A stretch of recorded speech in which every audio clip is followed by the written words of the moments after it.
ஒரு ஊர்ல ஒரு கஞ்சன் இருந்தான். அவன் தன்னோட பேராசை காரணமா யாருக்கும் எதுவும் குடுக்காம வாழ்த்திக்கிட்டு வந்தான். அவனோட வீட்ல ஒரு கழுதையும், நிறைய பறவைகளும் இருந்துச்சு. கஞ்சனான அவன் அந்த பறவைகளுக்கும், கழுதைக்கும் ஒண்ணுமே சாப்பிட குடுக்க மாட்டான்.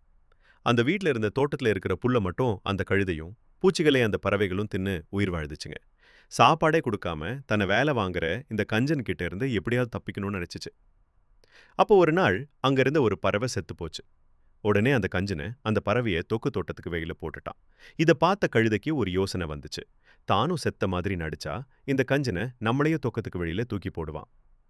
நாம எழுந்திருச்சு ஓடிலான்னு நினைச்சுச்சு. உடனே செத்த மாதிரி நடிக்க ஆரம்பிச்சுச்சு அந்த கழுதை.